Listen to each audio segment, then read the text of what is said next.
Bonjour tout le monde, je suis en train de m'en tirer, de ressortir de l'autre côté de cette vilaine grippe qui a failli avoir ma peau. Merci de revenir au poste aujourd'hui à Dread sur le Tape. J'aime profiter du timing, des fois des choses pour la diffusion des épisodes, et quel meilleur timing que le Super Bowl. Oui, le Super Bowl de hier pour vous présenter cet épisode que je qualifierais peut-être de hors-série si j'avais à le qualifier. Je sais pas si on en a fait d'autres comme ça. On dirait que de vite comme ça de mémoire, ça me revient pas, mais épisode aujourd'hui avec monsieur Sacha Gavami, qui est l'agent de Laurent Duvernay-Tardif, qui a commencé à être d'abord en étant un ami du cégep, puis qui a un peu gravi les échelons dans un parcours assez hors du commun, merci, et qui est devenu maintenant le représentant généralement des Québécois dans la NFL. Et donc, c'est vraiment un gars très intéressant, très articulé, qui est d'abord, à la base, un énorme fan de sport, un énorme fan de hockey, tout ce qui est le côté management, évidemment, dans le sport, la gestion de contrats, les caps salariales, tout ça. On va en parler d'ailleurs, on va parler du Canadien, on va parler de plusieurs choses, parce qu'au moment où je l'ai rencontré, c'était le 3 juillet 2019, c'était quelques jours après le fameux July 1st, là, le fameux l'ouverture du marché des joueurs autonomes. Donc, il y avait son mot à dire, puis il y avait son opinion sur plusieurs des stratégies du Canadien, vu d'un autre angle aussi, peut-être que c'est parce que des fois les fans ont une certaine opinion pour certaines raisons, puis lui, étant dans le milieu du sport, il amène d'autres points qui sont très intéressants, et ça, c'est cool. Donc, d'ailleurs, je trouvais que dans le contexte, c'était un bon moment pour au Pro-Shop culturel vous parler d'un livre que j'ai commencé en ce moment. Je l'ai pas fini, mais je peux quand même déjà vous en parler parce que je trouve déjà ça excellent. On parle de Sacha, et Sacha, j'aime, il a son aspect cérébral, un aspect intellectuel, et donc ça m'amène à la suggestion du Pro-Shop culturel de cette semaine, le nouveau livre de Ken Dryden, Scotty, A Hockey Life Like No Other, si je me trompe pas, là. Mais c'est le nouveau livre sur Scotty Bowman, qui est une biographie, mais qui est justement pas une biographie comme les autres. Ken Dryden, qui est un gars très intellectuel, c'est un gars qui est cérébral, qui est intellectuel et qui aime réfléchir à comment faire ça différemment, comment aller chercher vraiment. Tu sais, il aurait pu écrire une biographie standard de Scotty Bowman, de raconter sa vie, son enfance, ses conquêtes, blablabla. Il a dit non, c'est pas ça qui est la meilleure manière d'aller chercher Scotty Bowman. Scotty Bowman, c'est d'abord et avant tout un coach. Donc, comment je peux aller chercher son intelligence de coach, le livre, un concept que je vous dis qui est pas un spoiler, là, mais qui va juste vous faire comprendre. Il demande à Scotty Bowman, quelles sont, selon toi, les 8 meilleures équipes de tous les temps? Et si ces équipes-là avaient à s'affronter dans une série de playoffs, tu sais, qui gagnerait et pourquoi, quelles sont les forces, mais quelles sont les faiblesses de chacune de ces équipes, comment tu les aurais coachées, comment tu aurais coaché contre, et tout ça évidemment dans le contexte, évidemment, oui, il y a aussi la vie de Scotty Bowman à travers ça, qui est un gars de Verdun, dans son cas, d'un gars de Montréal, Scotty Bowman, et qui a eu une carrière évidemment inégalable là, en termes de coaching, là, c'est juste fou. Mais bref, ce livre-là, je l'ai entamé dans les vacances de Noël. Pas de Noël, là, mais de début janvier, et donc je suis pas encore fini, je l'ai pas encore fini, je vais vous en donner une nouvelle, mais ça c'est quelque chose qui vaut la peine, et donc pour les fans de sport de Ken Dryden ou de Scotty Bowman. Donc, je vous laisse avec monsieur Sacha Gavami.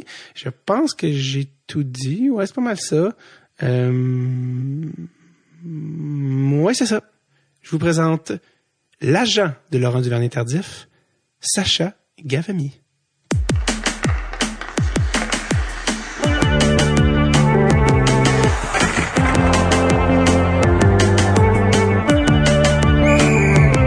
Dread sur le Tape avec David Bocage. Sacha Gavami? Oui. C'est ça, comme ça se prononce? Oui. Peut-être la question que tu te fais le plus demander, c'est si tu même que ça se prononce. Ouais, souvent. Le H cause beaucoup de problèmes. Les gens, ils savent plus trop comment le prononcer avec le H. J'ai vu dans un truc où c'était un coach, il était comme Gavami, pis t'étais comme non. Ben, en fait, quelqu'un qui l'a prononcé une fois comme il faut, là, oui? parce que c'est d'origine iranienne. Ah. Puis c'était comme c'est un son qu'on fait pas souvent au Québec, c'est Ravami. Puis là, quelqu'un me l'avait déjà sorti comme ça, puis j'étais comme, oh mon Dieu, ça n'a pas de sens tu l'as vraiment parfaitement, mais ça c'est rare. Moi je maintiens à Gavami, ça va bien. Tu l'as francisé. Ouais, exact. Je l'ai gardé plus simple. Tu l'as deux montagnisé. Deux montagnisé, francisé, mascouchisé, tout le kit, ouais. Ben merci d'être ici, vraiment. Je trouve ça cool aussi de te recevoir un 3 juillet. C'est le 3 juillet? Exact. Qui est le surlendemain de ce que tu appelais quand tu étais jeune Noël, c'est-à-dire la période des agents libres. Ah ouais. C'est vrai ça que c'était Noël pour toi? Parce que t'étais à la base, t'étais un gros fan de sport. Ouais, gros fan de sport. Puis je veux dire, ça faisait bizarre parce que cette année, j'étais joué au golf le lundi. Ouais. Puis là, j'avais mon téléphone puis j'avais mon smartwatch qui avait les notifications. Fait que là, je regardais Twitter à tweet peut-être 30 secondes. C'était vraiment dérangeant pour les golfeurs. T'es pas moins fan qu'avant. Non, je le suis autant, sinon pas plus. Ah ouais. Ouais, je suis beaucoup. Comment t'as trouvé le free agency cette année? Ben, honnêtement, moi, je suis pas tant un fan des UFA tant que ça. Là, je parle de cette année. Je trouve que les UFA t'allais payer beaucoup plus pour ce que t'allais recevoir. Moi, je suis content que le Canadien a pas eu de Duchesne, personnellement, là. J'ai rien contre le joueur, juste que c'est un gars qui a eu 70 points, je pense, une ou deux fois dans sa carrière. Puis des gars à 70 points, c'est pas ça que le Canadien a besoin présentement. Ils ont besoin d'avoir des gros joueurs. J'ai beaucoup aimé l'offre a été faite à AO. Oui, beaucoup. Parce que je sais que tu m'as dit que t'as fait un tweet là-dessus hier. Ouais, ben en fait, c'est juste que dans le sport professionnel, les gens ils parlent beaucoup du cap hit, combien ça coûte sur le cap, Mais autant dans le foot, mais le foot c'est encore plus important parce que la notion de montant garanti, pas garanti, mais au hockey aussi, la structure d'un contrat est très importante. Puis les gens ils sous-estimaient beaucoup le front-loaded. Le front-loaded. Mais c'était quand même intelligent parce que au final, tu forçais l'équipe à un petit marché à rouler sur un budget plus élevé qu'il aurait aimé. Et donc, ça veut pas dire qu'il allait la refuser. Ils l'ont matché finalement, comme on sait tous, mais c'était juste qu'il y avait quand même un aspect à considérer pour les Hurricanes là-dessus. Puis pour les fans de sport qui ont vu le film Moneyball, c'est une page de ce film-là.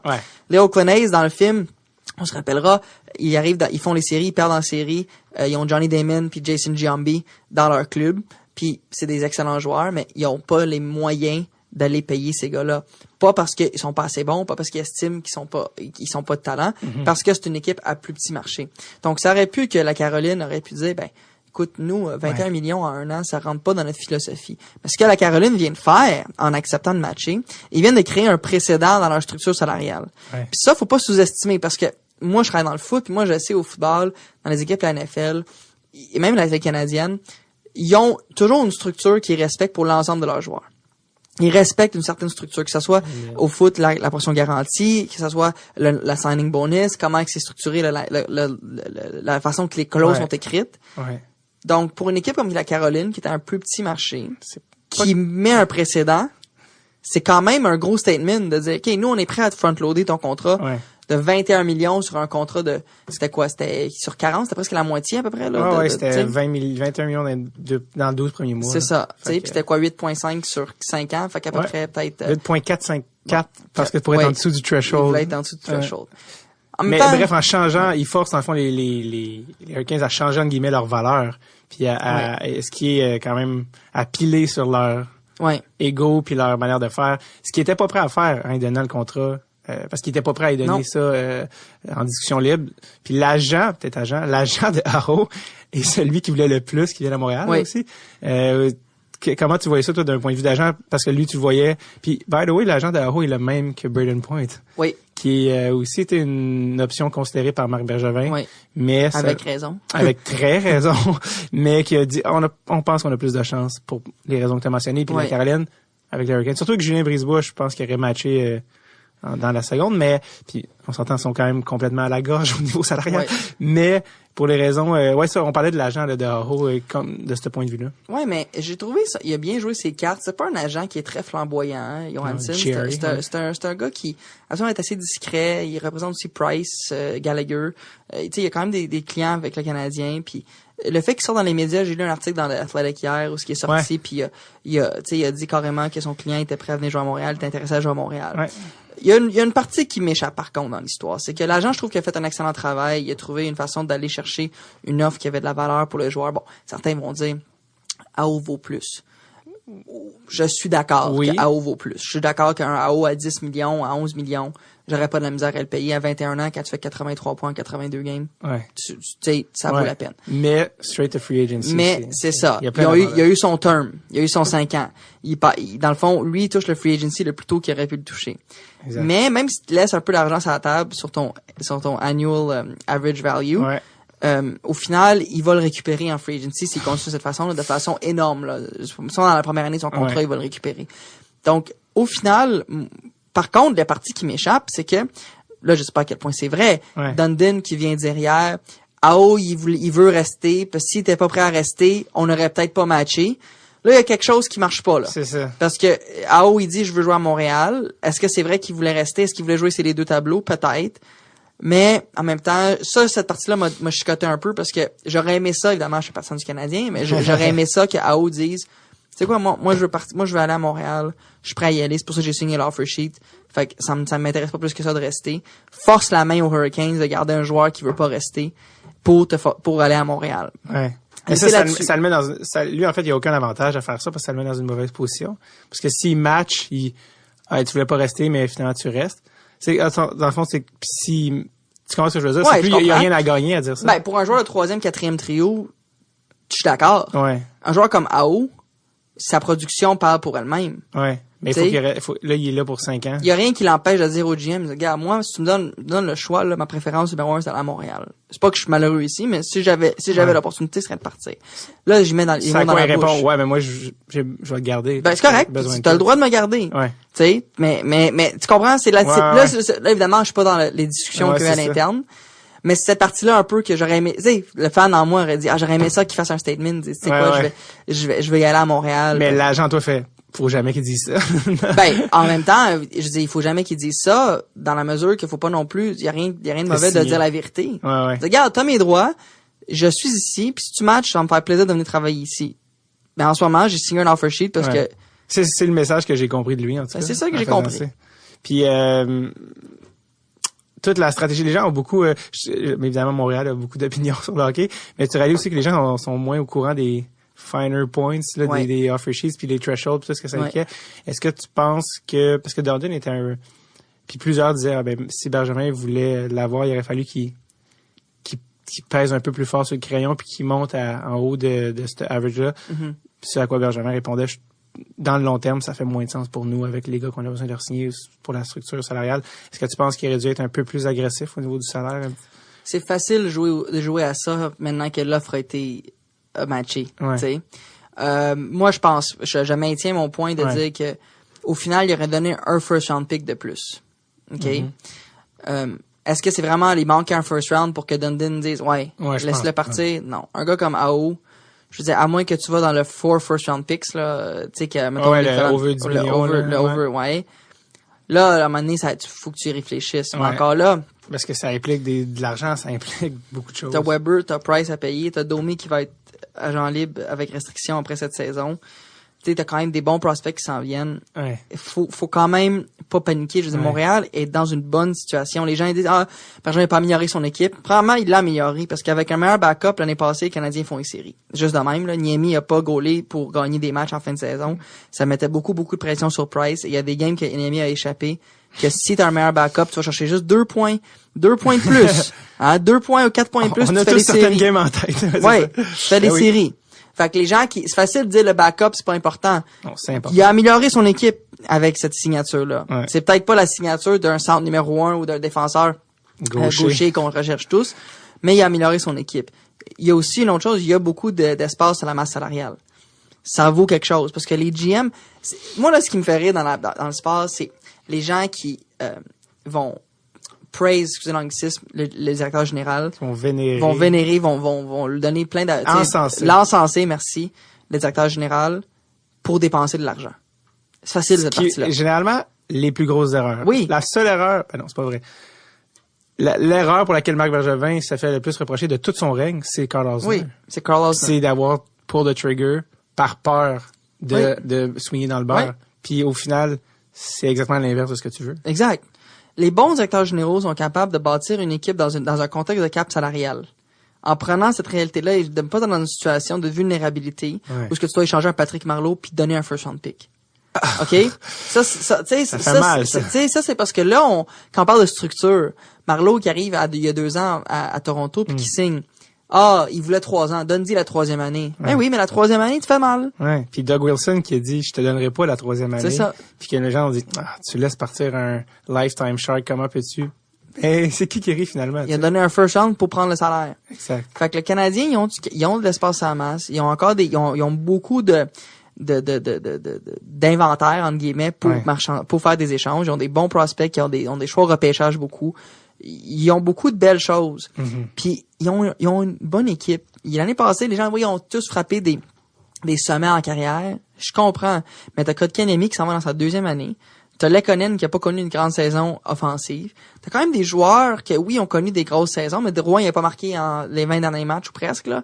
T'as quand même des joueurs aussi qui ont pas donné tout ce qu'il aurait pu donner aussi. Puis t'as quand même réussi à finir très, très proche de faire les séries. Et je te dis, avec un bon gardien substitut, Kincaid, t'es capable d'aller chercher peut-être un 4 à 6 points supplémentaires dans la saison que tu avais eu l'année passée. Absolument. Puis les Canadiens l'année passée ont quand même fini avec beaucoup, beaucoup de points. Ils auraient fait les séries dans l'Ouest sans problème. Ouais. Et les Blues avaient moins de points que nous, non? Ouais. Ils ont gagné la coupe. C'est ça. Fait qu'au final, faut juste pas je trouve que des fois les partisans ils s'attendent à avoir très émotif. Ouais, ils veulent le gros joueur, puis on l'a essayé à haut. Puis mais en même temps, si tu vas chercher à haut, puis tu perds Domi en free agency ou t'es pas capable de le signer, puis là parce que là tu penses que les offer sheets à Montréal ils vont commencer là avec Dundon selon Pierre Lebrun qui a donné la carte verte à Don Waddell pour faire et je cite something crazy down the road. Mais il faut que le joueur signe l'offer sheet. Ben c'est ça. Tu sais, c'est bien beau de dire. Ben oui, c'est ça. Domi partir, il va retourner dans le même contexte qu'Arizona en Caroline, tu sais, je veux dire c'est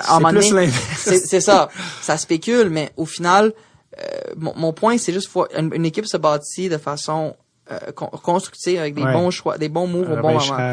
J'ai beaucoup aimé l'échange moi j'aime beaucoup Andrew Shaw, mais son échange, c'était un bon moment.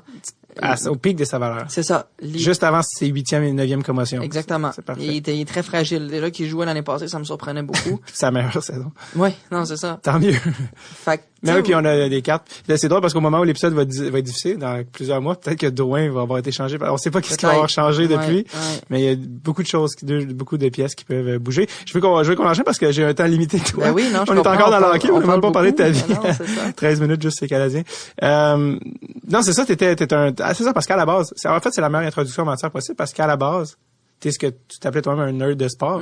Puis on est rentré dedans. Tu disais, j'étais en Noël, pour toi, c'était le 1er juillet. J'ai même lu qu'à la date limite des échanges, tu prenais congé d'école. Ouais, des fois, oui.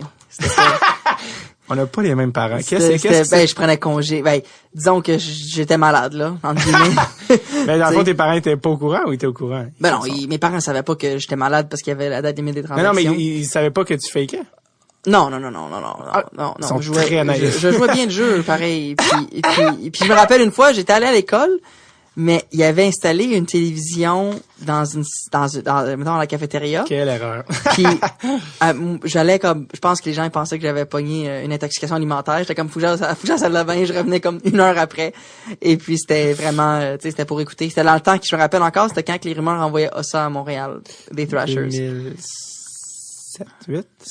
2008.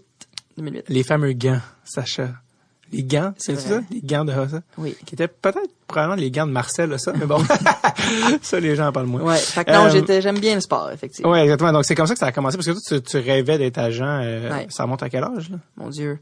Moi, depuis mes primaires, j'avais peut-être 10 ans, 11 ans. J'avais découvert ce métier-là en écoutant, notamment beaucoup Sport 30 et Sports Center, et Sportsnet Central et tout le kit. Et j'entendais souvent le mot agent revenir, agent, puis j'ai commencé à regarder c'était quoi, puis c'était comme tout ce que j'aimais dans la vie, comme dans un métier combiné en un. C'était dans le monde du sport, c'était plus un aspect de négociation, la business du sport, aider les athlètes à aller au top de leur potentiel, pas juste sur la glace, c'est pas juste dans le sport, sur la glace, sur le terrain, mais vraiment du côté où ils sont peut-être moins ils connaissent un peu moins ça, tout ce qui est la partie business, les conventions collectives et tout. Fait que, avais-tu des modèles ou des gens qui t'inspiraient ou des Ben, C'est parce que t'as vu Jerry Maguire. En fait, j'ai vu Jerry Maguire tard. OK. J'ai pas vu j'ai vu comme, j'étais rendu au cégep, je pense, pour la première fois. Fait que c'est pas ça. C'était pas ça. T'avais-tu des agents particuliers, c'est-tu un Pat Brisson ou lui? Ben, c'est Pat Brisson, je pense, le nom qui me revenait le plus. J'ai dit non au hasard, ben c'est Pat Brisson. Ouais, non, mais c'est Pat Brisson que, lui qu'on entendait le plus parler. Mais c'était pas comme, je le connaissais pas vraiment, tu sais. C'était juste que c'était un peu le modèle pour moi un agent du Québec qui avait réussi à percer dans ce domaine. Parce que contrairement à toi, il est pas très présent dans les médias, Pat Brisson. Tu sais, il est pas, il fait pas beaucoup, tu sais. Un jeune en ce moment voit Sacha Gavami, il est en presse, à radio, à je sais pas pourquoi. Je sais pas pourquoi. Mais lui, il est très, il a pas besoin. Non, pas pour lui. Je sais pas pourquoi moi je suis dans les médias autant, dans le sens que j'étais toujours un peu surpris de voir, tu sais, comment ça se fait que j'avais un peu d'attention médiatique par rapport à ça. J'imagine que l'histoire de Laurent, c'est une belle histoire pis tout, mais c'est au niveau c'est parce que des agents québécois dans la NFL, je pense j'en connais pas d'autres. Je pense dans le foot, c'est parce que c'est plus rare. Tu sais, dans le hockey, il y en a de plus en plus. Tu sais, il y en a quand même plusieurs. Le hockey, infini. C'est ça. C'est une vraie. Ouais, exact. Une vraie peste. Non, c'est pas. Mais juste dans le sens qu'il y en a tellement que les joueurs sont comme bombardés. Là. Mais ça pour dire, t'étais vraiment visiblement, c'est quelque chose dont tu parlais depuis longtemps. Puis j'aimerais ça que tu me racontes, en fait, c'est comment tu as rencontré Laurent, à quel moment. Ouais, à la base. C'est où est-ce que tout a commencé sans le savoir. C'est jamais. Sans le savoir. Ça se peut qu'il y en a qui vont hey, ça, qui ont des chums, pis que finalement ça peut mener à quelque chose, ils le savent même pas en ce moment, tu sais. Regarde le gros qui est seul là-bas. Hey, le gros avec la barbe, t'es laid. C'est quoi ton nom? Laurent, OK. En fait, on était au même cégep. Enfin, moi, je suis allé à l'école, au collège en 1 au secondaire, puis ah ouais? Ouais. Rosemont. Ouais. Mes parents habitaient à quelques... Le podcast a commencé à quelques rues de là. Ah ouais? Ouais. J'allais au secondaire.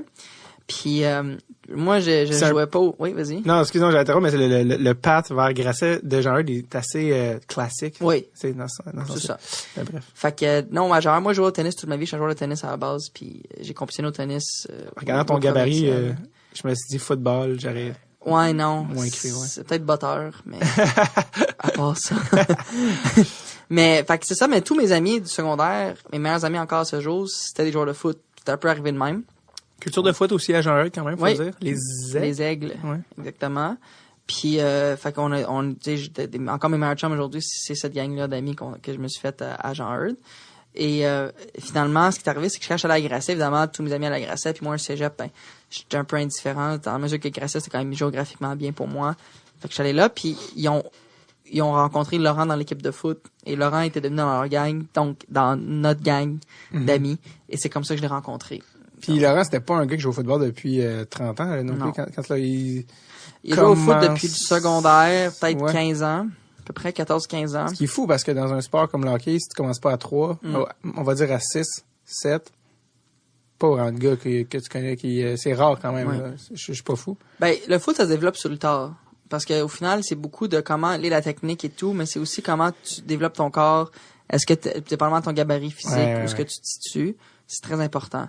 Mais tu sais, Laurent, même au cégep, c'était un bon joueur sans plus. C'était pas un joueur qui... Il était physiquement impressionnant parce qu'il était plus grand que les autres, tu sais, il était 6 et 5, puis à l'époque, il était 2,40, 2,45. Tu sais, c'était un bon joueur, mais personne pensait qu'au cégep, Laurent allait avoir une shot NFL, même CFL, honnêtement, là, comme ça aurait été vraiment... Ah ouais? Oh, oui, c'était pas écrit dans le ciel. C'était pas la star. Non. Moi, mon contact avec le foot à Grasset, c'est Jay du Temple. Jay avait joué. Est-ce que c'était en même temps que Laurent avant? Ça dit quoi, non? Il a joué à Grasset? Ouais. Ouais, mais sûrement en même temps, là. Il était pas mal les mêmes années. C'est dans ces années-là, là, Alex Desjardins, c'est un ami à Laurent. Ouais. C'est le DT à Jay maintenant. C'est son directeur de tournée. Ouais, c'est ça. Exact. C'est drôle parce que la même manière que Laurent fait comme tu voudrais être mon agent, il a demandé à Alex de être mon DT.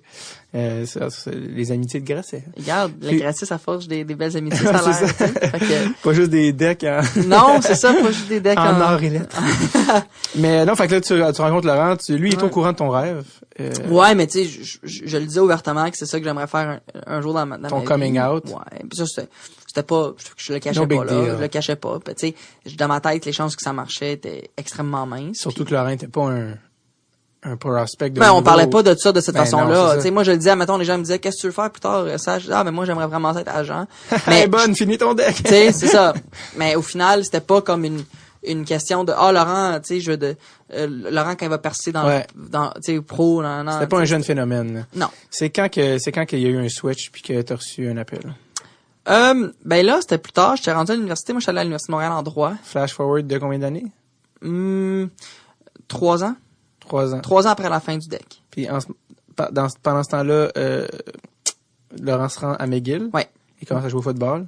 Il continue à jouer au foot. Mais là, il prend des coches là chaque année. Ben c'est qu'il change de position. Oh. C'est qu'il jouait Laurent au cégep jouait de ligne défensive. OK. Et au McGill, ils l'ont switché à la ligne joueur de ligne offensive. J'aimerais savoir c'est qui le coach qui a changé la vie à Laurent. Ouais, ben en fait, c'est Mathieu Kivigère. Ah. Qui est coach à McGill. Et je sais pas trop le contexte dans lequel s'est produit le changement de position, mais je me rappelle une pratique que Laurent avait faite comme O-line. Ça avait super bien été. C'est là que Laurent il est passé de 2,45 à 3,15 dans l'espace de 1 an et demi. Wow. Je me rappelle, j'allais chez eux puis son frigo c'était des œufs, du lait, du poulet, des enfants. du riz. Tu sais, fait qu'il avait vraiment pris beaucoup de masse, wow. masse maigre. Fait que ça c'était vraiment impressionnant. Puis là on voyait sa progression, mais c'était vraiment, je pense que Piqué, c'était mai 2013 qui venait de faire des tests physiques dans un événement de match des étoiles des prospects universitaires canadiens. Il avait sorti des tests phénoménaux, tu sais, des résultats de tests qui étaient vraiment impressionnants. Phénoménal, ouais. Puis dans le fond, lui, c'est à ce moment-là que même ça a fait un peu les manchettes. J'avais vu, moi j'étais en Australie à l'époque pour un échange étudiant. J'étais allé à l'université là-bas pour une session. T'es allé à quelle ville? À Perth. Ouais. Parce que j'arrive, ma soeur habite à Adélaïde.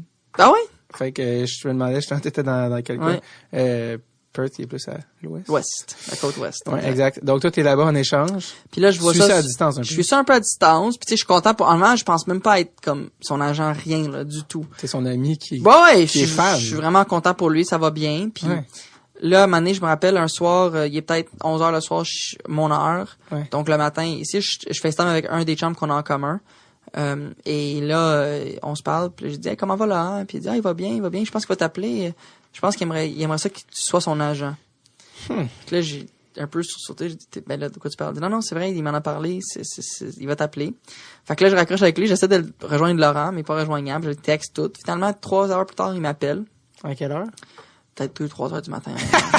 Toi, t'es couché, là? Non, j'arrivais pas à dormir parce que j'étais trop hype. Puis là, il m'appelle puis il me dit écoute Sache, moi je connais rien dans le sport professionnel, j'avais même pas le câble chez nous, j'écoutais pas le foot, j'ai des équipes NFL qui appellent McGill, j'ai des agents qui me contactent mais je les connais pas, puis je leur fais pas tant confiance. Et toi je sais que t'as toujours voulu faire ça, puis je te fais confiance, puis ce serait peut-être cool qu'on le fasse à deux, est-ce que ça t'intéresse? C'est vrai parce que la manière que tu décris c'est comme t'entendais ça, c'est comme, OK, le gars qui te parle de la curiosité intellectuelle d'une poire, mais il est en médecin, dans le sens que, je suis pas ça, je connais pas, mais dans le fond, lui, non, c'est juste... sa curiosité intellectuelle est extrêmement élevée. Ben, c'est pour ça que c'est étonnant. C'est juste que le sport professionnel, pour lui, ça l'a jamais vraiment... C'est ça. Le regarder, le suivre, ça l'a jamais vraiment intéressé. C'est l'inverse de toi. Ouais, exact. Fait que, dans le fond, il voulait quelqu'un pour, tu sais, puis je pense qu'au début, il trouvait ça flatteur que les équipes appellent, mais je pense pas qu'il réalisait l'importance de ce qui se produisait. Il croyait pas vraiment qu'elle allait jouer. Pas au début, non. Non. Puis là, j'ai dit, ben écoute, Laurent, j'ai dit, la réponse à ta question, c'est oui, ça m'intéresse, mais number 2, j'ai dit, moi, je veux pas que tu fasses ça juste parce que je suis ton ami, je veux que tu fasses ça parce que j'ai le meilleur plan pour toi de parmi les gens disponibles. D'ailleurs, je pense que tu as dit, il faut que tu rencontres d'autres agents. Oui, il avait déjà rencontré des agents avant, qu'on se voit. Puis là, dans le fond, moi, je voulais le rencontrer, puis présenter mon plan, puis qu'il fasse une décision par rapport à moi versus les autres qu'il a rencontrés. Et il a dit, parfait, on a pris rendez-vous. Mais là, lui, il partait en vacances en Europe. Fait que moi, quand je revenais de l'Australie, lui, il allait déjà être parti. Fait que j'ai changé mon vol. Ça m'a coûté vraiment trop cher pour ce que c'était. Pour revenir 3 jours plus tôt. Excuse-moi, 1 semaine plus tôt. D'Australie? Oui. Mais t'avais-tu le temps de finir ta session? Oui, je suis parti le soir de mon examen. J'ai fait mon dernier examen, puis le soir, je partais. Pour un petit 30 heures de voyagement. Ouais, c'était 5 heures pour Sydney, 15 heures Sydney, Vancouver, 5 heures Vancouver, Toronto, 1 autre heure Toronto, Montréal. Le petit Toronto-Montréal, c'était pas nécessaire. Non, Vancouver-Montréal. C'était pas nécessaire. Vancouver-Montréal, non, j'aurais aimé ça, le direct. Mais 4 vols, OK. Fait que je suis revenu, puis le lendemain, je rencontrais Laurent. J'avais fait mon plan tout dans l'avion, en fait, même avant l'avion, mais j'avais peaufiné dans l'avion tout. J'arrive, je lui présente. Parce que vous rencontrez dans un bar, si je ne me trompe pas. Au Benelux. Exact. Sur Sherbrooke? Exact. J'en Sherbrooke.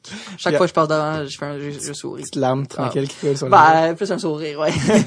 Ouais, là, quand ça a marché, c'était toujours plus fun. Alors, tu rencontres Laurent au Benelux sur Sherbrooke. Au Benelux, puis c'est là que je présente le plan. Puis je pense qu'il est un peu surpris, impressionné que le détail du plan. Ouais, c'est ça. Et là, il me dit, ben ça, moi je suis prête, es-tu prêt? Je dis oui. Donc là, on a commencé. Puis dans mon plan de match pour lui, j'avais différentes étapes à faire pour l'aider à se rendre à son but. C'est drôle, hein, quand j'y repense, j'avais aucun doute qu'il allait se rendre dans la NFL. Comme c'est un peu naïf, là, parce que là, je le fais depuis là, puis c'est difficile. C'est vraiment, vraiment difficile. Mais ça prend un peu de mongolité pour faire les choses. J'étais comme, tu sais, un peu de naïveté de jeune, là, qui... Ça va marcher. Ouais. Ben, guess what? Ça a marché. Ouais. On t'entend souvent dire ça, que tu présentes à Laurent ton plan, ou t'as présenté ton plan. C'était quoi le plan? Bon, il y avait différentes étapes. Fait que, number one, c'est que, pour être certifié NFL, il faut que tu sois avocat ou t'as une maîtrise. Là, je venais de compléter mon bac en droit. Puis j'avais pas fait encore mon barreau, fait que j'étais pas avocat. Exact. Fait que moi, j'ai dit, là, regarde, si je te prends en charge, moi, je vais m'arranger de trouver un agent aux États-Unis qui va travailler avec moi, qui va vraiment respecter plusieurs critères. J'avais comme une liste de critères. C'était vraiment comme choisir un employé, là. C'était assez exhaustif. Ouais. Et j'ai dit, moi, je vais contacter ceux qui fitent le profil. Je vais voir ceux qui m'intéressent. Puis quand j'aurai trouvé, tu vas venir à moi les rencontrer. Puis si t'es à l'aise, cette personne-là va travailler avec nous. Parce que j'avais besoin de quelqu'un de faire le lien entre le joueur et les équipes NFL, parce que moi, j'avais pas le droit à l'époque, parce que j'étais pas encore certifié. Ouais. Fait qu'il a dit parfait. Ça, c'était un. Number two, c'était sortir le game film, l'envoyer aux équipes. Numéro 3, c'est de trouver une place où s'entraîner durant la saison morte en vue d'un éventuel combine / pro day. Ouais. Okay, et un match des étoiles. Et le plus important là-dedans, c'était de s'assurer que la faculté de médecine de McGill allait lui permettre de continuer ses études un peu à temps partiel, entre guillemets, si elle allait être prise dans la NFL. Ce qui est rare ce qui avait pas été fait encore à McGill. Fait que, on avait établi ça, puis évidemment, il y avait d'autres aspects un peu plus de, quand tu vas arriver à telle étape, là, on va regarder plus au niveau de ton marketing, s'il y a des opportunités de sponsorship, tu sais, tout ça, etc. Fait que c'est ça, fait que je me suis lancé là-dedans, puis j'ai fait mes recherches pour trouver un agent aux États-Unis qui remplissait nos critères Absolument. Pardon. Et puis, au final, on a trouvé quelqu'un qui remplissait vraiment les critères que j'avais établis. Qin, un gars qui a le même prénom que le chanteur de Nickelback, Chad. C'est ça, exactement. Puis, Chad, c'est drôle parce qu'il a travaillé avec Von Martin. Qui est un joueur de ligne défensive de Western à l'Université d'Ontario, que j'ai repêché en 4e ronde par les Chargers en 2008, je pense aussi. Donc, il y avait le lien avec le Canadien. Il y avait un mélange de joueurs de first round, late round aussi dans le repêchage. Fait qu'il y avait quand même des critères intéressants. Puis quand j'y parlais, il y avait une bonne connexion qui passait. Ça marchait bien. Fait qu'on est allé rencontrer au Tennessee Laurent puis moi. Puis Laurent était d'accord. Au final, c'est moi qui allais plus travailler avec que Laurent. Ouais, là, fait que Laurent était comme, si t'es à l'aise, moi je suis à l'aise. C'est avec lui que t'as fait le fameux contrat. Ouais, exact. Ça, quand vous avez fait le fameux contrat, t'étais-tu avocat par ce temps-là? Ouais, moi je suis devenu certifié NFL en 2015. Et c'est l'année... Septembre 2015. Puis le contrat, Laurent s'est signé en février 2017. OK. Puis vous travaillez encore ensemble avec Chad? Moi, juste sur le dossier de Laurent, puis moi, je m'occupe de leurs joueurs qui viennent dans la Ligue canadienne. OK. Et donc, depuis que j'ai été certifié NFL, là, je peux travailler tout seul dans tous mes clients.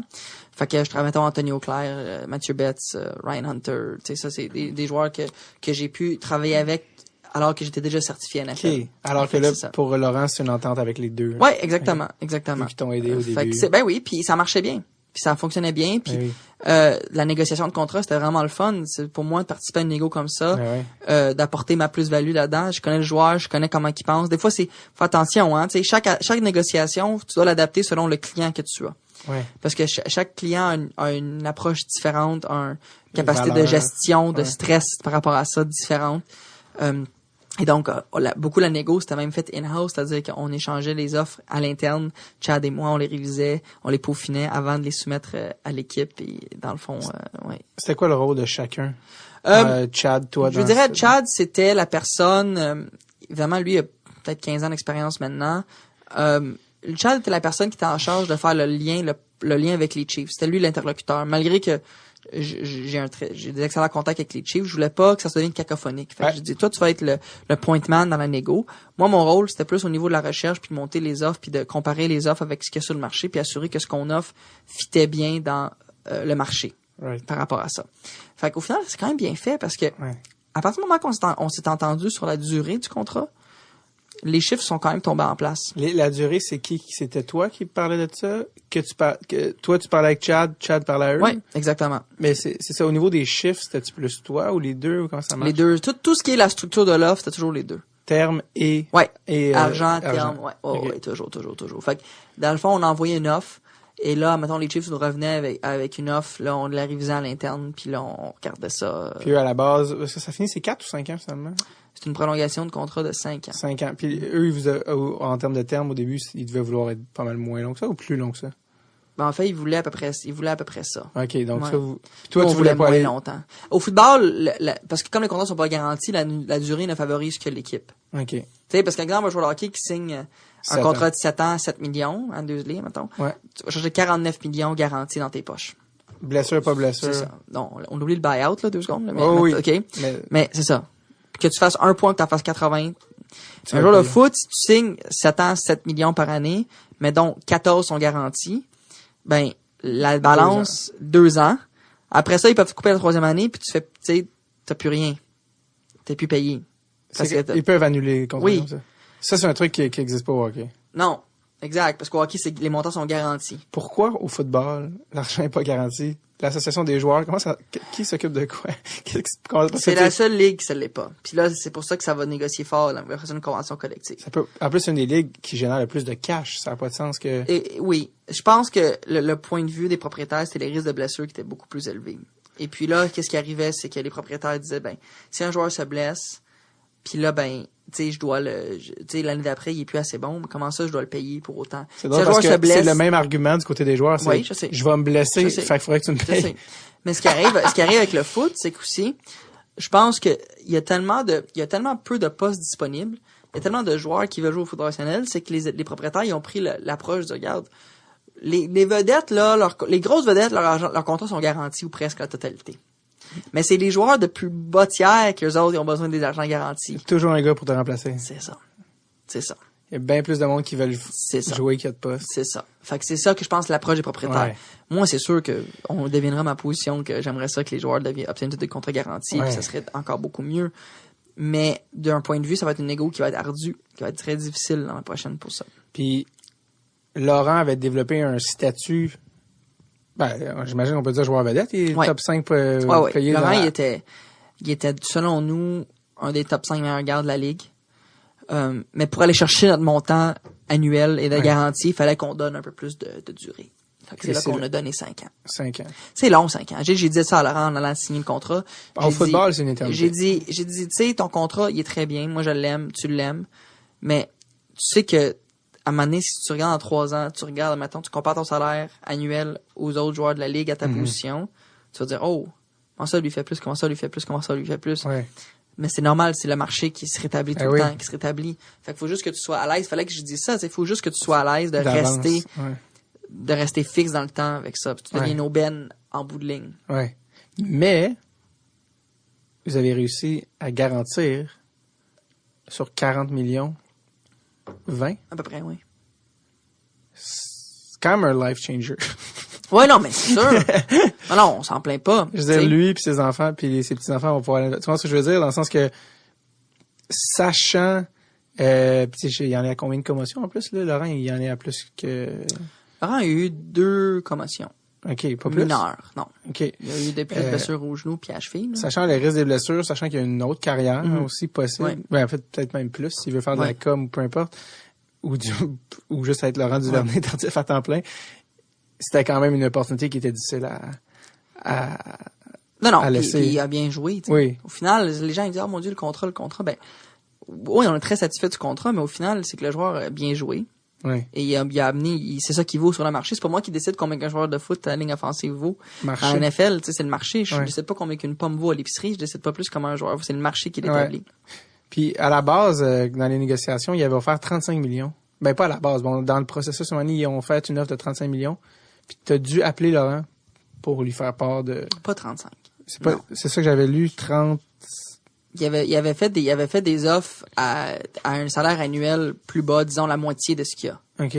C'était peut-être, sur la durée, c'était peut-être, j'ai pas calculé, là, peut-être un 20-25, là, je sais pas, tu sais, mais il avait fait à peu près la moitié. Exact. Un montant, bref, c'est ça pour dire un montant qui était très important.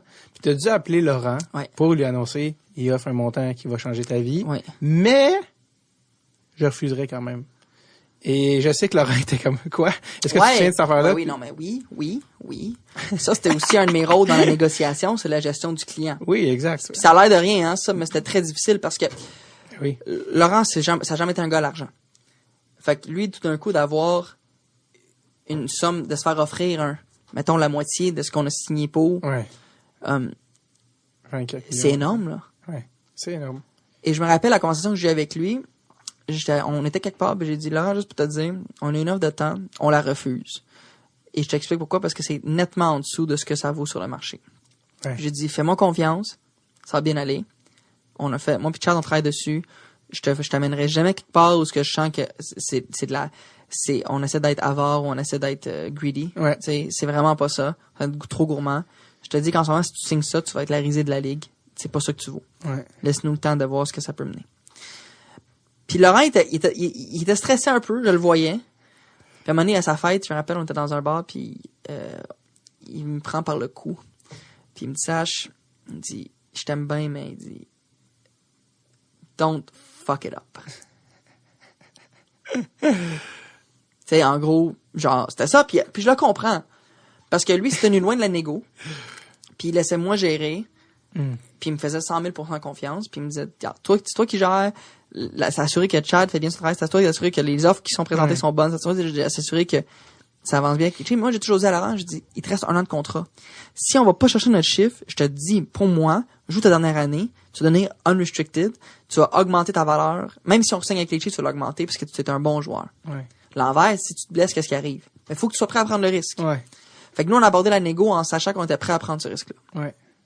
Et au final, ça a porté fruit parce qu'après quelques back and forth, on a réussi à s'entendre sur... Oui, parce que quand je pense que Laurent avait dit que justement quand tu avais parlé de l'offre initiale, puis pourquoi il fallait la refuser, si je me souviens bien, pour le citer, il avait dit j'ai pété une coche ou quelque chose, on va dire hey. Oui, il était pas content. C'est qui le gars au cégep qui dansait sur la table pour me dire que là on va refuser 24 millions. Oui, il était pas comme je te dis, il était pas fâché, il était pas comme on s'est jamais pogné là-dessus. Ouais. Mais je voyais qu'il y avait un inconfort. Mais c'est là que j'ai vu ça, la plus grande marque de confiance qu'il m'a montré, c'était de me faire confiance là-dessus. Ouais. Quand ton ami t'a dit don't fuck it up, comment tu dis ça? J'ai dit, j'avais une confiance. J'avais confiance qu'avec l'équipe qu'on avait montée, que le travail qu'on avait fait en arrière-scène, que la recherche qu'on avait faite, que à un moment donné, là, Laurent, il vaut ce que les chiffres disent. Puis les chiffres sont là pour nous démontrer que c'est ça qu'il valait. Maintenant, on a concédé un peu sur la durée pour aller chercher ces chiffres-là, mais au final, il se retrouve avec un beau montant garanti. Ouais. J'avais une confiance. Ouais. J'avais une confiance que j'ai tellement confiance dans son niveau de jeu, depuis le début avec Laurent, que je me suis toujours dit, si on veut pas chercher le chiffre, on est capable de jouer une autre saison puis d'augmenter ta valeur. Fait que le montant qu'on allait signer pour, il va être plus élevé encore parce que tu l'as pas décidé de le faire. Est-ce que tu t'es senti dépassé par les événements à un moment donné? Parce que c'est gros, là, la NFL, c'est des gros montants, Est-ce qu'à un moment donné, tu t'es dit, ouf, là, ça le volant commence à être dur à tenir, là? Dans la négo? Ouais, en général, comme... Ah oui, en général, souvent. Pleurer 8 fois, nettoyer. Souvent, au début surtout. Ouais. Au début surtout, parce que tu commences, la NFL, là, je sais pas c'est comment les autres ligues, puis j'imagine qu'ils sont toutes aussi grandes et grosses, tu sais, mais c'est parce que la NFL, c'est très américain. Mm-hmm. Et là, tu rentres dans un milieu où est-ce que, j'avais lu les statistiques en 2013, 50% des agents n'avaient pas de clients, 25% des agents avaient entre 1 et 4, et 25% autres des agents avaient le reste. Ouais, les gros, les big shots. Les restes. Là, tu rentres là, puis là, le petit Canadien arrive, puis tu sais, personne ne le connaît. Je connaissais personne. Je disais, même au Québec, je commençais là-dedans, là, je connaissais même pas le coach de foot de mon secondaire à Des-Montagnes. Je disais, je connaissais personne. Ouais. Puis tout d'un coup, je dois aider un joueur à se rendre dans la NFL, puis après ça, c'est à refaire. Puis il faut que tu fasses ta place, puis il faut que tu fasses ton nom, puis il faut toujours que tu gagnes la confiance de chaque nouveau joueur. Fait que c'était surtout de bâtir ces relations-là que j'ai trouvé difficile, que je trouvais dépasser. Dans le dossier de Laurent, je me suis toujours senti comme en confiance. Comme je te dis, peut-être une confiance aveugle, naïf. Ouais. Mais je savais qu'on était bien entouré. Je savais qu'on avait monté une belle équipe. Je savais qu'on avait pris les bonnes décisions. Puis je me suis dit, tu sais quoi, ça peut marcher. Puis la relation du fait que c'est ton ami à la base, Ouais. c'est des fois que t'as fait, ouf, là, j'aimerais que ça soit pour mon ami, ou tu sais, y avait-tu un inconfort par rapport à... Non, ça c'était la partie la plus de fun. Ouais. Honnêtement, Parce là. que ça a bien été aussi. Ouais, mais c'est ça. Puis il y avait une confiance mutuelle. Moi, je savais que lui, il allait performer. Lui savait que moi, j'allais pouvoir livrer la marchandise sur ce que j'avais à livrer. Exemple, l'organiser le Pro Day. Tu sais, comme, il est arrivé au Pro Day, puis tout était tout arrangé, puis il avait juste besoin de courir un 40 verges, puis il l'a fait. Tu sais, c'était comme si on avait tous nos rôles, puis on l'a tous fait au meilleur de nos capacités, puis ça a fonctionné. Bon, j'adore l'image de lui qui te serre par la tête un peu chaud, en disant l'autre fois que là, c'est vrai. Puis toi qui as de moins en moins de sang qui monte Oh, la tête. ouais, mais. Et comme, oh! Mais c'était même pas comme une joke, rien, là. Non, il était c'est ça, c'est sérieux. pas une joke. Il était sérieux. Absolument. Puis ça aurait pu, si ça avait mal été, ça aurait pu être la fin de moi, puis de, tu sais, de tout ça, genre. Puis de votre amitié. Oui, de tout, là. Ah ouais. Mais j'avais une confiance. T'as parlé du Pro Day, ça c'est une affaire aussi un peu en soi qu'il faut qu'on mentionne parce que t'es un agent, mais là c'est comme si tu travaillais dans l'événementiel tout soudainement. Ouais. C'est ça, le Pro Day, Oui. tu peux Exactement. expliquer c'est quoi pour les gens qui connaissent moins le football, puis deux, qu'est-ce que ça impliquait parce que t'avais jamais fait ça de ta vie. Puis là c'était genre l'espèce d'opération, tu sais le film La Grande Séduction. Ouais. C'était ça, mais pour les équipes de la NFL, pour Laurent Duvernay-Tardif. C'est quoi le Pro Day? Ben, un Pro Day, c'est, chaque université aux États-Unis, ou presque, là, ils organisent un Pro Day, c'est-à-dire qu'ils organisent une journée où leurs athlètes qui sont éligibles au repêchage puissent faire des tests physiques devant des recruteurs qui décident de venir ou pas. Dans le cas, au Canada, ça s'était très rarement fait. McGill avait jamais fait ça. Même au Québec, je pense pas que ça avait déjà été fait. Pour la NFL. Et là, quand Laurent a pas été invité au Combine de la NFL, nous, on se dit, ben, là, il y a des équipes NFL qui sont intéressées à lui, il faut qu'on trouve une solution. Puis là, il a été invité. Ça, c'est avant le draft. Tout ça, c'est avant le draft. Ça, le draft est au mois de mai 2014. Ça, le Combine, les invitations sortent en janvier 2014. Donc là, on dit, OK, il est pas invité au Combine NFL. Là, il est invité au Combine CFL. J'appelle, je dis, écoute, c'est super cool, merci de l'invitation. Les équipes NFL aimeraient ça venir. Est-ce que vous les permettez? Il dit non. Ils nous laissent pas venir à leur Combine, on ne vient pas au nôtre. Fait que là, je dis, OK. Fait que là, je dis, si on le fait, est-ce qu'on peut l'envoyer aux équipes NFL? Non. OK. Fait que là, on est dans une situation qu'on n'a pas une opportunité pour les équipes NFL de venir l'évaluer en personne. Ouais. Fait que la décision prise à l'interne, c'est de dire, on va organiser un Pro Day. On va inviter les équipes à venir, comme on ferait dans une université américaine. Là. Votre propre Pro Day. On va le faire à McGill. Puis là, on l'a tenu à McGill, puis là, les équipes, il y avait 9 équipes qui sont venues. C'est moi qui s'occupais de l'événementiel, organiser tout, parce que je voulais m'assurer que la première fois que les équipes prennent la chance de se déplacer au Québec, même peut-être au Canada ou presque, là, je voulais que ça soit une opportunité mémorable, intéressante, ou ce qui sort de là en disant, ouais, ça a vraiment valu la peine qu'on se déplace. Qu'est-ce que ça impliquait? Comment t'as... Trouver la place pour le faire. Trouver le turf intérieur avec les installations qui peuvent accueillir les personnes comme ça et la disponibilité. Trouver juste arranger pour que, c'est drôle l'événementiel, tu sais, mais assurer qu'on a la sécurité, que les credentials sont là, que les ont un transport pour venir à l'endroit, organiser que tout McGill amène leur stock qu'ils ont besoin pour le Pro Day, tout ce qui est nourriture, tout ce qui est comme accueil des gens. Ouais. Tu voulais assurer que les équipes viennent. Il y a plein d'aspects à Est-ce que c'est toi qu'il faut qu'ils bookent leur vol puis leur hôtel? Non, ça c'est les équipes qui bookent ça. Ouais.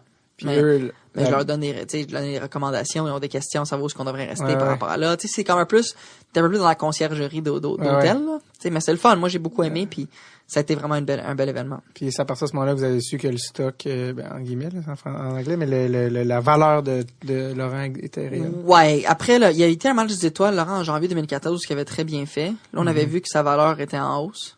Ouais. Et là, après ça, après le Pro Day, là, on a vu vraiment que sa valeur était continuellement en hausse, puis que là, ça commençait à être intéressant. Est-ce que tu pensais qu'elle allait être repêchée? Oui, j'avais aucun doute. Encore naïvement.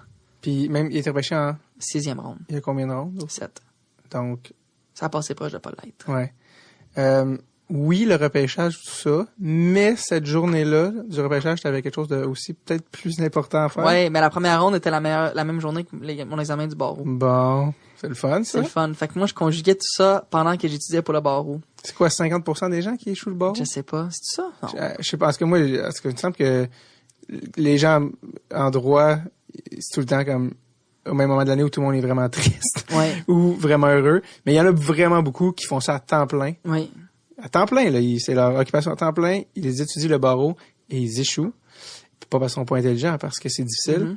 Toi, t'as fait ça en même temps que t'allais avec Laurent Sarroute, que t'organisais le Pro Day, comme un vieux mongol. Puis t'es arrivé au barreau, puis t'as eu quelle note? 79? C'est quelque chose comme, ouais, 79, 76, quelque chose comme ça, j'avais 79, je pense, tot cumulatif. Puis t'as dit une phrase vraiment intéressante, t'as dit, si j'avais pas eu à faire toutes les autres affaires en même temps, je suis convaincu que j'aurais moi. Parce que les gens disent, t'as réussi à avoir cette note-là, en plus, en faisant ça, imagine si t'avais pas eu ça, puis toi t'as dit non, à l'inverse, si j'avais pas eu les autres, je pense pas que j'aurais été aussi bon. Je sors une page du livre Laurent Duvernay Tardif, tu sais, de conjuguer les deux, puis être capable d'exceller, mais je comprends ce qu'il veut dire, parce qu'au final, c'est ce qui m'a forcé d'avoir une discipline, une rigueur assez impressionnante, même pour mes standards. Je me rappelle, j'allais à l'école du barreau le matin, je prenais le train de Deux-Montagnes. Je partais, j'arrivais à mes cours de 8h30. Déjà, ça commence mal, c'est très loin. Ouais, de 8h30 à 11h30, c'était le cours du barreau. Et là, après ça, je reprenais le train de midi et demi, je revenais chez nous, je dînais. Et là, entre 2h30 et 4h30, 5h, je faisais juste des trucs sur Laurent. Et de 5h à 9h le soir, je faisais des trucs pour le barreau. Et j'ai continué ça. Est-ce que t'avais du plaisir dans tout ça? Ben, les affaires de Laurent, je tripais. Ah, c'est ça qui te drivait. Je tripais. Ouais. Je me rappelle, même, j'allais voir des profs dans les cours parce que j'étais souvent sur mon téléphone en train de texter, envoyer des courriels et tout. Puis j'allais voir les profs, puis je leur expliquais, je dis, je m'excuse, je veux pas être impoli, c'est juste que c'est dur à gérer, puis c'est pas que j'écoute pas. Des fois, je me rappelle, je textais, j'avais ma tête baissée, puis je levais la main parce que j'écoutais en même temps, puis je posais une question par rapport à ce qu'il disait. Puis je voulais pas avoir l'air du gars impoli qui s'en fout, tu sais, qui texte sa blonde ou whatever. Je dis non, mais c'est juste que j'ai des choses à régler un peu. Puis finalement, mais j'ai commencé le barreau en septembre 2013. Puis j'avais commencé avec Laurent en juin 2013, puis mon examen du barreau, il était le 8 mai 2014, et c'est la première journée du repêchage. Comme quoi, c'était comme début et fin scellé en même temps. C'est très bien écrit. Bravo au scénariste de de la vie. Ça a quand même pas payé. T'as eu ton début avec Laurent, comme on en a parlé. Ouais. Puis après ça, tu t'es dit, I guess que je pourrais faire plus de ça. Ouais. Puis t'as voulu avoir d'autres clients. Ouais. Mais ça a pas été aussi fluide que t'aurais pensé en 2015 quand t'as commencé. Non. Comment les gens te percevaient et versus, bon. Ben, je me rappelle, 2014 arrive, il repêchait au mois de mai. Là, le mois de juin, c'est plus calme. Je conduis un jour dans ma voiture, puis là, je suis en train de réfléchir, puis je me dis, j'aimerais ça faire ça plus, tu sais. Revivre ça. Là, j'étais devenu assez chum avec un recruteur des Colts d'Indianapolis. Et je l'ai texté, je peux tout appeler? Il dit oui, je l'appelle. Et je dis, écoute, si je veux me lancer là-dedans, est-ce que tu me suggères d'aller dans des événements, rencontrer les directeurs généraux, tu sais, me présenter et tout? Du réseautage. Du bon fameux réseautage. LinkedIn. C'est ça. Et là, il me dit, Sacha, pas être méchant. Il me dit, on s'en fout de toi. Il dit, tout ce qu'on veut, c'est des bons joueurs. Fait qu'il dit, focus à trouver les bons joueurs et les contacts vont venir après. Et c'est tellement vrai, là. Ça sonne méchant, c'est pas méchant. Mais c'est tellement vrai. Ouais. Mais ça a tellement changé ma façon de voir ça. J'ai dit, OK. Fait que là, je vais essayer d'aller chercher les gros joueurs. Fait que là, j'ai fait mon recrutement l'année d'après et ça a été difficile. Ça a été très difficile. Les joueurs me percevaient juste comme l'ami à Laurent. Ça, c'est de l'ami à Laurent qui lui donne un coup de main, mais c'est pas un vrai agent. C'est pas quelqu'un qui est sérieux, qui est encore trop jeune. Tu sais, Laurent a été repêché, j'avais 22 ans, j'allais avoir 23 dans quelques mois. Tu sais, fait que je recrutais des kids à 23. Les joueurs à 23, eux, il y avait 23, 24, 25, tu sais, ils étaient plus vieux que moi. Ils me prenaient pas tant au sérieux, honnêtement. Comment tu te sentais à ce moment-là? Comment t'as vu ça de faire comme, shit, finalement, je pensais avoir accompli de quoi, mais... J'étais pas tant surpris. Non? Drôlement. On dirait que j'étais déçu. Ouais. Mais je comprenais. Ouais. Et là, je me suis dit, OK, si je veux percer dans ce milieu-là, il faut que je parte de scratch, mais j'ai une belle carte de visite. Ouais. J'ai réussi avec un. Et c'est vraiment cette année-là, par contre, ce qui m'a amené, ça c'est un peu moins connu parce que j'ai quand même réussi à aller chercher des clients, surtout à l'Université de Montréal, qui étaient joueurs de repêchage de la Ligue canadienne, mais plus tard. Tu sais, moi, je suis donné certifié CFL au tout début avec Laurent parce que j'avais pas besoin d'être avocat pour l'être. Fait que j'étais pas encore, tu sais, je commençais mon recrutement pour les repêchages de 2015 se faisait à l'automne 2014. Ouais. J'étais pas encore certifié NFL. Fait qu'au final, quand j'ai commencé à recruter les joueurs, c'était vraiment pour la Ligue canadienne. Et j'ai réussi à travailler avec certains joueurs, mais qui ont été tous des choix de repêchage très tard dans le repêchage. Et je pense que le mot s'est passé, j'ai mis beaucoup d'efforts et je prends beaucoup à cœur tous mes clients, que ce soit des late round picks, la Ligue canadienne ou des top prospects NFL. Puis je pense que les joueurs ont beaucoup apprécié le temps et l'énergie que je mettais avec eux. Ouais. et vraiment vouloir les aider du mieux de mes capacités. Et je pense qu'après ça, après le repêchage de 2015, malgré que j'ai pas eu des choix de première, deuxième, troisième ronde, j'ai des joueurs repêchés avec qui j'ai bien travaillé et que ça m'a permis d'amener de montrer le côté humain que je valorise tant dans mon travail. Ouais. Et c'est là que mon recrutement en vue du repêchage de 2016 a été beaucoup plus fructueux. Et donc, j'ai dû, disons, revenir à la base pour ensuite recréer ce que je voulais créer avec d'autres athlètes. C'est quoi les grosses différences pour un agent de NFL, CFL? Le montant d'argent. C'est tout. C'est les mêmes concepts, c'est les mêmes principes. La négociation, c'est les mêmes. C'est la convention collective, c'est les négos, c'est tout. Là. C'est comme je disais tantôt, c'est pas moi qui choisis le montant d'argent. C'est le marché. Je vais négocier de la même façon. Faut juste que tu sois au courant de la valeur du gars. C'est ça. C'est ça l'important. T'as déjà dit, parce que on parle beaucoup de négociation, t'as dit, les gens, quand ils disent que t'es agent, ils te parlent juste de négo. Puis t'as dit, ben, oui, mais, et pour te citer, t'as dit, ben, les négociations, c'est 5% de mon travail. Ouais. C'est quoi le 95%? Probablement tout le processus de repêchage. Tu sais, tu négocies pas grand-chose. Un joueur repêché, les contrats sont pas mal standardisés, tu sais. Ouais. C'est quand même assez simple.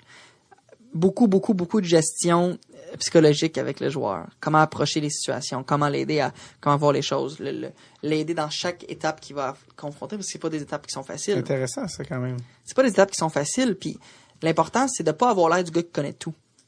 Mais l'important, c'est de montrer que je connais cette business-là, puis je comprends ce que le joueur va vivre en allant dans cette business-là, parce que c'est extrêmement, tu sais, veux pas, exigeant, difficile. Il faut que tu sois patient avec ça, tu sais. Donc, c'est drôle parce que tu sembles avoir une personnalité un peu atypique pour un agent. Ah oui? Pour en avoir rencontré tout ça, les agents, c'est un métier que peut-être plus jeune, je le trouvais vraiment, en voyant un peu le milieu, je trouvais ça très... requin? Ouais, mais c'est des personnalités... que je vais l'exagérer, là, sans rendre pas personnel pour toi, rien pour le métier d'agent, mais c'est juste, il y a un côté très vendeur de char au métier d'agent. Ouais. C'est pas des gens qui, des fois, tu fais, je sais pas si j'aimerais ça que cette personne-là me représente. C'est ça, le côté vendeur un peu de chars usagés qui met son nom, qui prend son pourcentage, puis que souvent tu fais, man, je sais pas, là, tu sais, qu'est-ce que tu vaux vraiment.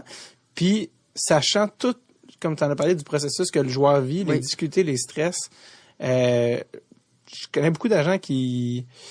Je pense pas qu'ils pensent même à ça, là. Tu comprends ce que je veux dire? Ils pensent au day-to-day, ils pensent au contrat, ils pensent à ça, mais une fois que le contrat est signé, c'est qu'on se revoit à la fin du contrat, tu sais. Tu comprends ce que je veux dire? Oui, puis moi, j'ai toujours... C'est drôle que tu mentionnes ça, parce que moi, j'ai dit aux joueurs, quand je les recrute, entre guillemets, je dis, si vous cherchez un agent que vous allez revoir aux 3 ans pour la négociation de votre contrat, je suis pas la personne. C'est pas moi, ça.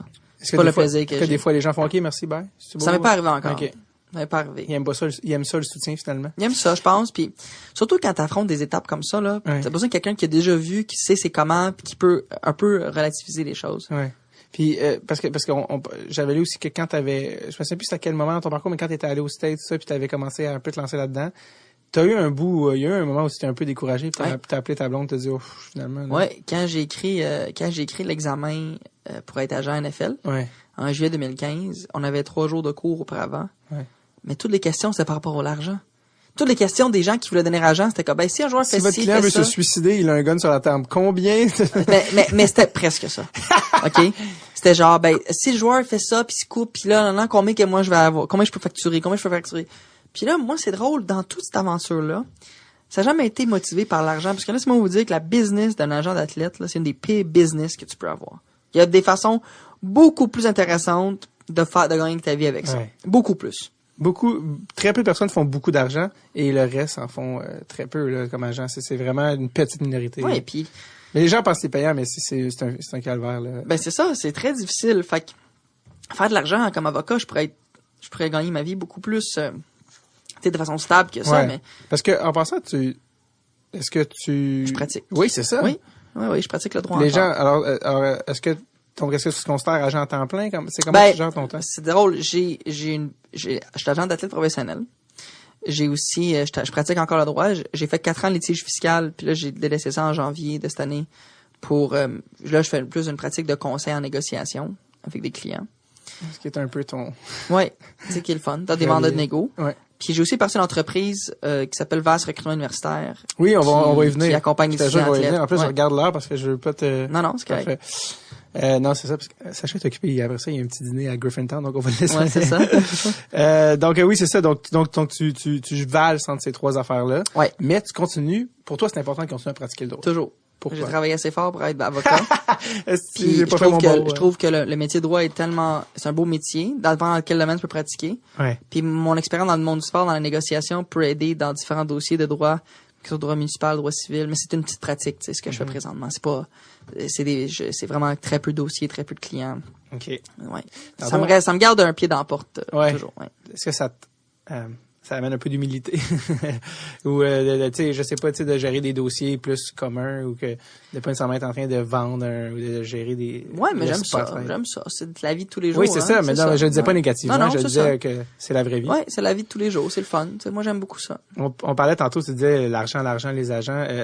CFL, NFL, le pourcentage d'un agent, je pense que c'est pas le même. C'est la même chose. C'est la même chose. Ça varie entre 1 à 3% maximum. OK. Ouais. J'avais entendu que CFL était plus proche de 3, puis NFL était plus proche de 1.5. C'est vrai. Ben, en fait, c'est que la NFL, la moyenne, c'est 1.5. Tu peux aller jusqu'à 3, mais comme les montants sont plus élevés, souvent, ça va être plus bas. Quand Laurent avait signé un contrat, il avait pas marqué montant à la discrétion Ouais, dans du le joueur? contrat CFL, ouais. Ça, c'est dans le contrat de la ligne canadienne? Ça, c'était drôle. À la ligne montant? La ligne compensation, parce que t'as les pourcentages autres spécifiés. Ouais. Puis il a mis à la discrétion du joueur. J'avais trouvé ça assez drôle. Ils m'ont appelé les Canadiens. Là, on peut pas accepter ça. Puis je dis, oh, mais qu'est-ce que je dis? Il a accepté de me payer ce qu'il voulait. Ça, Ouais. Au pire, je me retrouve avec 0. Au pire, je me retrouve avec je sais pas combien. C'est ça. Finalement, t'as-tu payé? Fait que oui, c'était correct, mais c'était juste drôle. C'était juste pour envoyer un statement. Fait que, Si je vais voir avant, genre, il aurait pu marquer I'm just gonna see if he's gonna fuck it up. c'est ça, I'll exact. be right back. Exactement. Good. On parle de Laurent comme joueur, mais Laurent, c'est devenu pas mal plus qu'un joueur. C'est devenu une marque. Un peu comme Véro ou comme ben des affaires. Il y a peu de gens qui sont aussi aimés que Laurent Duvernay-Tardif. Une image immaculée. Laurent, quand je m'en ai tantôt, les madames me demandaient, c'est qui sur ça? Je reçois Sacha Gavami, c'est le connu comme étant l'agent de Laurent. Oh, Laurent! Oh, c'est le fun! Il est beau, il est fin, il est en médecine, il fait des bols. Il est parfait, c'est le genre idéal. Les gens veulent avoir Laurent comme... les gens savent pas qu'il est raciste, non, c'est pas vrai. Je vais juste partir. Ça serait tellement malade qu'il y ait un scandale avec lui, ça serait... Mais non, c'est l'inverse, il est comme immaculé. Ouais. C'est le genre de gars qui se présenterait en politique, qui serait élu. Ouais, je pense Laurent. que oui, hein. Puis t'as même déjà dit que Laurent, la politique, toi non, mais que Laurent, ça pourrait l'intéresser. Ben, j'en ai parlé à Laurent, je sais pas, parce que il aime ça quand les choses avancent, quand les choses roulent bien. Eh shit. Puis la politique, il dit, il y a trop de... Tu peux jamais plaire à tout le monde, mais tu sais, c'est difficile, parce que Ouais. tu sais, fait que je sais pas si c'est... Je pense qu'il serait très bon. Ouais. Je sais pas si c'est quelque chose qui l'intéresserait beaucoup. Est-ce qu'il va pratiquer la médecine un jour, tu penses? Je pense que oui. Ouais, Je pense que oui.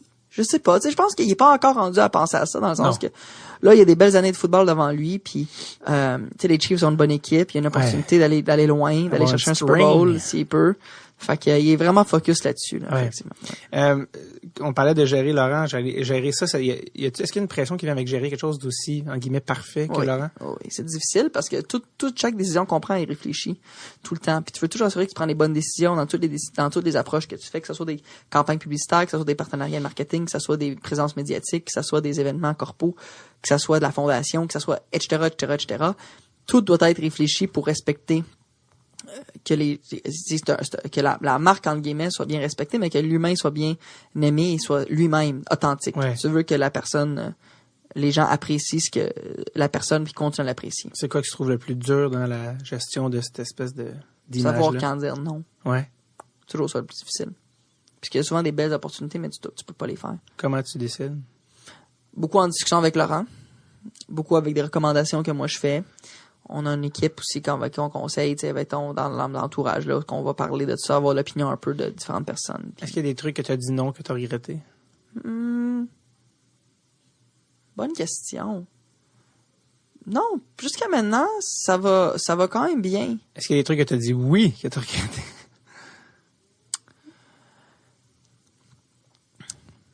Je sais pas. Est-ce qu'il y a des trucs que j'ai dit oui, des fois, peut-être que des fois, oui. Au début, oui. Oui, il y a des moments, des entrevues médiatiques qu'on a dit oui.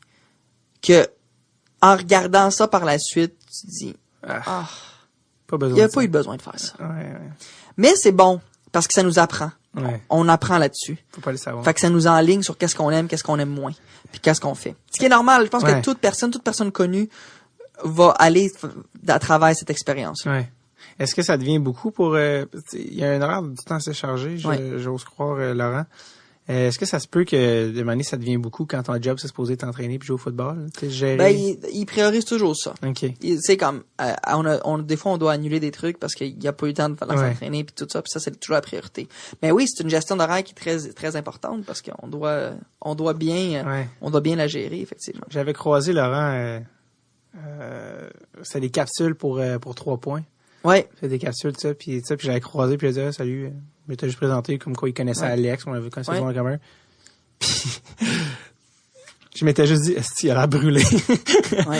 J'étais comme pour vrai, elle va te coucher. Tu sais, genre... Mais il est un peu, il aime ça quand ça bouge beaucoup. Ouais, des fois, il est victime de ses propres demandes parce que là, c'est là qu'il réalise, tu sais. Ouais. Mais c'est là, comme je te dis, il apprend. Il voit c'est quoi ses limites, de mettre ses limites, c'est super important. Il y a beaucoup aussi, la plupart des demandes ne se rendent pas à Laurent, là. Mon Dieu, non. Il capoterait, savoir que... non, oublie ça. Tu peux pas faire toutes les bonnes causes et compagnie.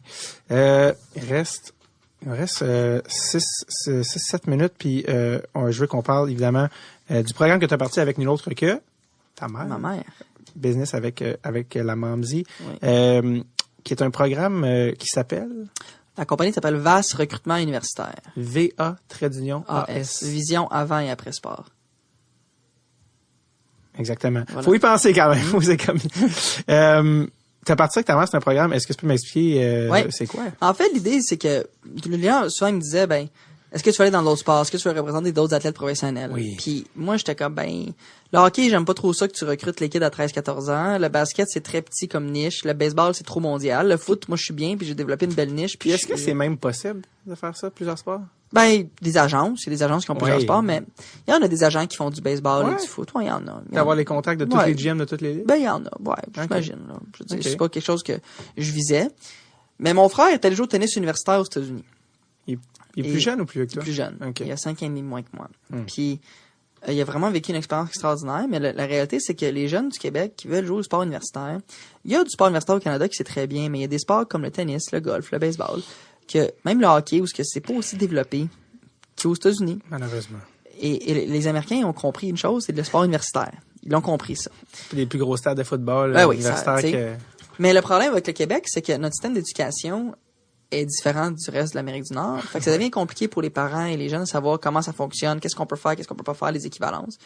Fait que ma mère, elle avait aidé mon frère et d'autres athlètes pour le fun un peu. Là, j'ai dit, ce serait le fun qu'on puisse aider d'autres jeunes du Québec à vraiment explorer toutes les options qui sont à leur disposition dans le sport universitaire, dans tous les sports, et de les aider à démystifier tout ça. Donc, c'est comme ça qu'on a commencé, puis on a commencé ça en mai 2018. Et là, on a une vingtaine de clients de différents sports. On a la crosse, du hockey, du baseball, du golf, du soccer, du basket. Ton frère, finalement, il est allé à l'université américaine. Oui, il est allé, il a fait son bac en génie physique. À l'université? Samford. C'est pas Stanford, c'est Samford. C'est une université de division 1 privée en Alabama, Birmingham. OK. Ouais. Et ça doit une expérience habiter en Alabama. Il a trippé. Il a trouvé ça super intéressant. So you played tennis. Ouais. Puis il a vraiment beaucoup aimé. Puis tu sais, le but c'est pas de dire on veut amener les jeunes pros. Il y en a peut-être qui vont percer pro, mais le but c'est d'utiliser ton sport comme levier pour acheter des études de haute qualité. Ouais. Moi, il y a un des amis à mon frère qui était joueur de tennis, que lui était pas le meilleur joueur, mais il était allé chercher une bourse en division 2 en Floride, mais il voulait donner ingénieur puis pilote d'avion. Il a trouvé une université qui offrait un bon programme de génie avec une licence de pilotage. Et qui a fait tennis, bac en génie, licence de pilotage. Je veux dire, à cause du tennis. Grâce au tennis. C'est quand même, et avec une bourse. C'est quand même pas plate. C'est quoi les principaux obstacles que les gens rencontrent? Dans le processus? Ouais. Puis qui fait que qui a mené au fait que tu t'es dit, faudrait faire ça? Administrativement, c'est très lourd. Avec l'ANSI, comment faire les procédures, la paperasse, tout ça, la documentation fournie. Est-ce que la langue est une barrière? La langue est une barrière. Les contacts avec les universités. Comment est-ce que je contacte les universités? Moi, je suis le père, la mère. Est-ce qu'ils vont m'écouter? Souvent, c'est non. C'est comment est-ce que mon jeune peut se faire voir? C'est quoi les opportunités? Sauf qu'il y a un détail avec lequel vous avez dealé qui est assez touché, c'est que les universités américaines sont très sensibles par rapport au mot agent. Oui. Et le mot agent a une définition très large. Oui. Ça peut être... C'est quoi? C'est quelqu'un... Mais c'est toute personne qui va, entre guillemets, vendre les habiletés athlétiques ou académiques d'un athlète. Donc, Et qu'il y avait quelque chose par rapport à l'argent, là, de si tu donnes... ouais, fait que dans le fond, ce qui arrive, c'est que les jeunes qui ont des agents sont inéligibles pour le sport universitaire aux États-Unis. L'exception est lorsque c'est un service qui fait uniquement du placement universitaire et que le montant d'argent n'est pas en fonction du résultat. OK. Donc, exemple, pas prendre de commission sur la bourse. Exactement. Donc, nous, c'est une structure où c'est un frais fixe Ouais. et les gens, ils payent, mais si on le place, il n'y a pas un bonus. Si on le place pas, il n'y a pas un rabais. OK. Et c'est juste pour le placement universitaire. C'est quoi? Combien ça coûte? Ben, ça coûte, c'est simple. Quand on a su ça, ce règlement-là, initialement, on voulait faire un pourcentage de la bourse plus un frais de base, parce que pour rendre ça, tu sais. Fair. Mais là, ce qu'on a fait, c'est c'est très simple. Un dossier prend au minimum entre 150 et 200 heures par dossier. C'est vrai, ça? C'est vrai. OK, je te crois. Ah non. Non, mais imagine un parent qui entend ça, il se dit... Ben oui.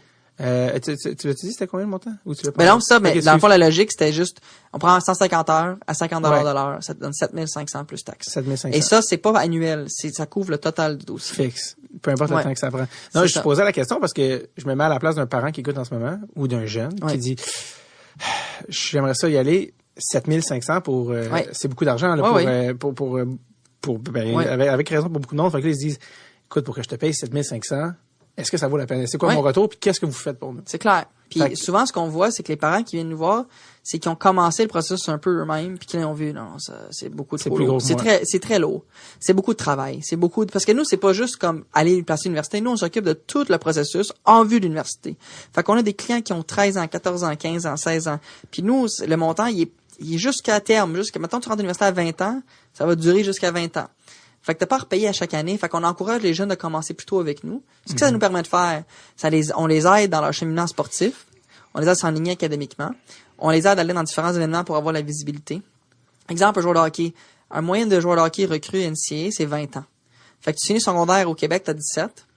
Là, tu fais quoi? Tu vas au cégep? Ou tu peux peut-être aller pour le second. C'est la large, je m'étais mis pour toi, mais c'est on correct. l'achève. Tu peux peut-être aller au secondaire 6 en Ontario. Tu peux faire d'autres choses. Après ça, il faut que tu places junior A ou junior, tu sais, comme. Junior A, C'est ça. Ontario. Fait que nous, on s'occupe du placement dans toutes les étapes. BCHL, Ouais. t'envoies-tu des gars là? Ben, c'est ça. Là, on n'a pas encore eu de joueurs de hockey qui ont eu cet âge-là. Là. Il y en a un qui rentre l'année prochaine en secondaire 6, en Ontario. OK. Là, lui, après ça va être, regarder la BCHL, tu sais, la CCHL, USHL. la USHL, la NHL, tu sais, comme il y a toute une panoplie de différentes ligues que tu peux viser. Mais toujours en combinant le sport et les études. Ouais. Le but, c'est pas que les jeunes aient à choisir entre le sport et leurs études. Louis Leblanc est allé dans USHL. Ouais. Justement avant. Donc, c'est tout ce travail-là Ouais. parce que, tu sais, on s'entend quand une famille Ouais. qui veut avoir une bourse universitaire, Ouais. qui donc n'a pas nécessairement les moyens, Ouais. vient te voir puis que tu leur dis, ça a coûté 7500, est-ce que tu te dis, hey, faut pas que j'aie j'ai-tu un malaise à charger cette prix? Ah, ben, premièrement, quand on rencontre les familles, avant de, tu sais, on va pas prendre n'importe qui. C'est-à-dire qu'on va s'assurer que le profil fit, que les objectifs visés sont réalistes. On est très ouvert pour des plans de paiement. On est vraiment pas requin pour l'argent. C'est juste que, veux pas, c'est tellement de travail que tu dis, OK, mais faut qu'on soit rémunéré pour le travail fait. Puis souvent, ça dépasse 150 heures facile. Ça va aller beaucoup plus que ça. Vous êtes combien à travailler? Mais ma mère et moi, et mon frère nous aident aussi. Puis toi, t'as le temps de faire ça en plus? Ouais, moi, je fais plus au niveau. Ma mère s'occupe des dossiers au quotidien. Elle est vraiment dans la business temps plein. Moi, je suis là aussi, on se voit beaucoup. Puis ce que je fais, moi, c'est beaucoup plus du conseil dans la stratégie. Comment aborder les universités, comment faire du placement. Parce que pour faire du placement, que tu le fasses au niveau pro, que tu le fasses au niveau universitaire, c'est le même principe. Combien de gens avez-vous en ce moment, de jeunes? On a 20 clients. 20 clients de différents sports. Différents âges, différents sports. Tu disais que la NCAA vous aime parce que vous êtes des pushers à talent. Parce que c'est pas les mots que j'ai utilisés, ça, c'est les miens, by the way. Mais je veux dire que ils aiment ça avoir un contact comme ça parce que là, vous arrivez, vous proposez des joueurs. Les coachs, oui. Les coachs. Mais nous, on n'est pas des mandataires de la NCAA. Non. C'est-à-dire que nous, exemple, C'est on a ça. un client à Cross qu'on vient de, on a eu 2 offres pour lui NCAA, puis on a eu McGill et Ottawa. Puis là, il voulait en génie mécanique. Ouais. Et là, j'ai dit, ben, t'auras pas meilleur que McGill ou Ottawa en génie mécanique par rapport aux 2 offres américaines. Ouais. Fait que moi, je te conseille des 2 là. Finalement, été à Ottawa. Ouais. Le but, c'est pas de pousser les kids aux États-Unis. Non. Le but, c'est de leur ouvrir, d'explorer toutes les options pour qu'ils fassent le meilleur choix possible pour C'est ça. ce qu'ils visent, ouais. Et non pas donc, que les gens pensent pas que tu travailles pour l'université américaine. Exactement. Pour eux. Exactement. On entend souvent quand des kids ont des offres pour aller aux States, ils se font faire peur. Puis les gens disent ton diplôme sera pas reconnu, ces affaires-là. Est-ce que c'est vrai ça? Ça dépend dans quel cas tu étudies. Tu vas étudier, exemple, en comptabilité, c'est pas la même comptabilité. OK. C'est pas, fait que nous, on s'occupe de tout ça, de s'assurer que Y a-tu des domaines que tu fais comme ça, c'est des red droit, tu peux aller directement du cégep ici. Fait qu'aux États-Unis, il faut que tu fasses un bac avant. Fait que OK. ça, c'est plus tard, comptabilité, Médecine, même chose. Tu peux pas aller directement du cégep. Tu peux aller directement du cégep ici, mais aux États-Unis, il faut que tu fasses un bac avant. Ouais. Fait que, tu sais, on explique ça aux gens. Ce genre de choses-là. Ouais.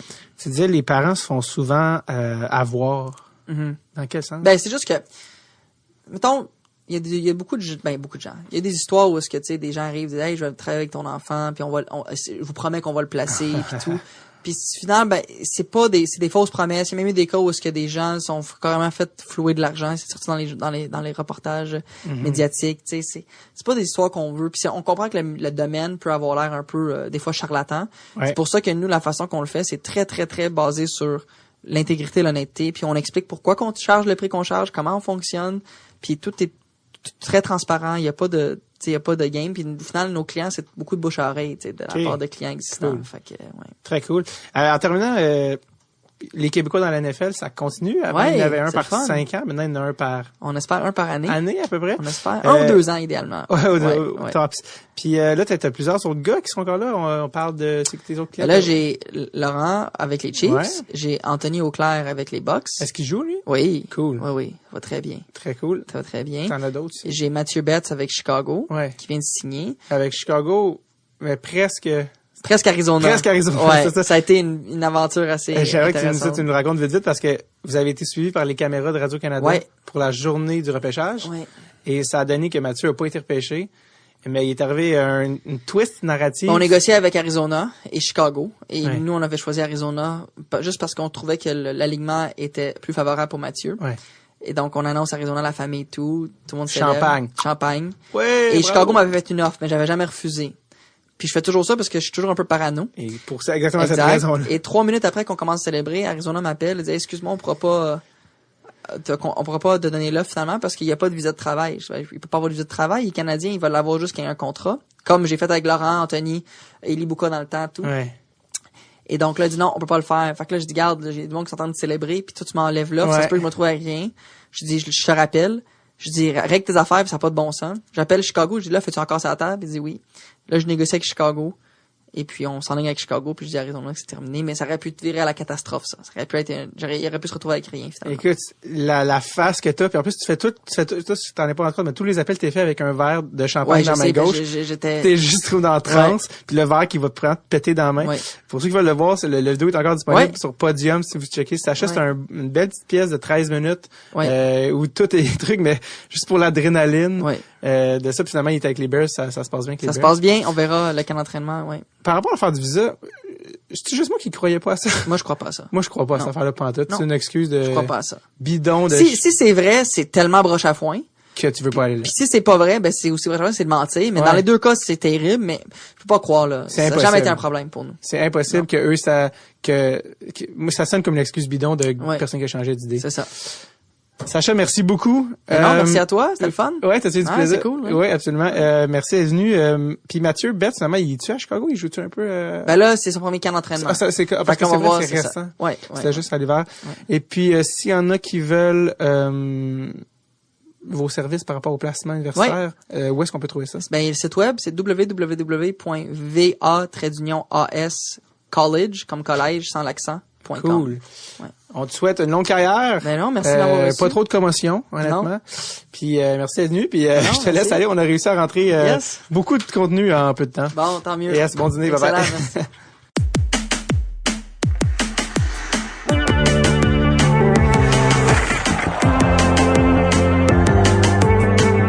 Merci beaucoup à Sacha d'être passé au podcast. Ben oui, comme on en parlait à la fin, si vous avez la chance d'aller voir en ligne le petit reportage de Podium sur lui, c'est vraiment le fun.